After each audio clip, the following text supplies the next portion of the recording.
जाओ। तो राम जी ने पहली बार जीजा जी सुना। राम ही क्या, जो लड़के होते हैं ना, इन्हें भैया कहो तो अच्छा नहीं लगेगा, लेकिन जीजा जी कहो तो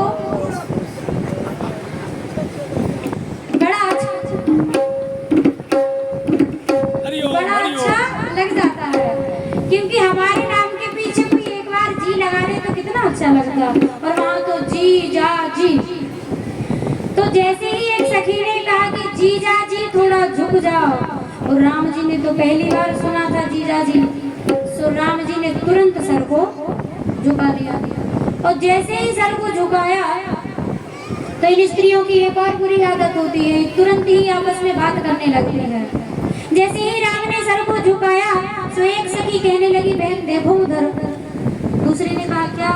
इसने कहा हमने सुना था कि सूर्यवंशी सर कटा सकते हैं लेकिन झुका नहीं सकते, लेकिन इधर देखो यहाँ तो सूर्यवंशी भी सर झुकाए खड़े हैं।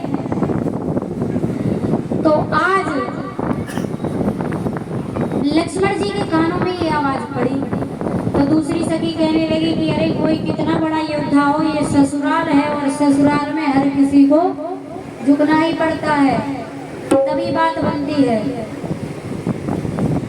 तो लक्ष्मण जी को ये बात अच्छी नहीं लगी, जो दौड़ करके राम के पास आए और कहा कि भैया आपने तो कम से कम आप अपनी नहीं सोच रहे हो, कोई बात नहीं है, कम से कम हमारे पिता का कितना बड़ा नाम है, अरे वो तो चक्रवर्ती है, कम से कम उसके बारे में तो सोचो।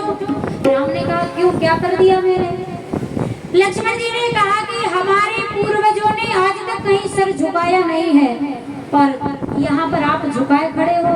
अरे पिता दशरथ की नाक कट जाएगी, कोई जाकर के कहेगा कि आपका पुत्र राम सर झुकाए बीच सभा में खड़ा हुआ था, क्या असर पड़ेगा? इसलिए सर उठाओ। राम जी ने कहा कि हाँ ये बात तो है। सो राम जी जैसे पहले खड़े थे वैसे ही फिर खड़े हो जाते हैं। जानकी जी ने अभी तक माला नहीं पहना पाई। अब तो सखिया ने खूब गाया झुक जाओ, लेकिन राम कहने लगे अब हम आपकी बातों में आने वाले। सखिया ने लक्ष्मण को बुलाया, लक्ष्मण जी से कहा कि भैया एक बार आप अपने भैया से जाकर के कह दो सर झुका लें। इन्होंने लक्ष्मण जी ने बहाना बना दिया कि देखो हम छोटे हैं, राम बड़े हैं, और छोटे अगर बड़ों से कहे कि झुक जाओ तो शोभा नहीं देता। अगर मैं बड़ा होता तो एक बार जा करके कह देता कि थोड़ा सर झुका लो, इसलिए माफ करो मैं तो कुछ नहीं कर पाऊंगा। सखिया दौड़ करके पहुंची जनक जी के पास, महाराज थोड़ा सा इशारा कर दो, राम थोड़ा झुक जाए, हमारी जानकी जी परेशान है, माला लेकर के खड़ी है।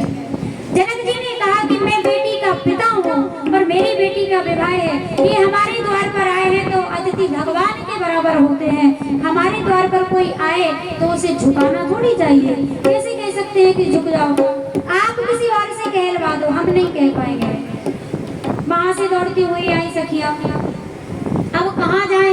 एक सखी ने कहा कि बाबा की तरफ इशारा किया कि उस बाबा में बड़ा पावर है, जैसा हमारे पूरनदास जी महाराज में है। तो दूसरी सखी ने कहा कि बाबा में क्यों पावर है?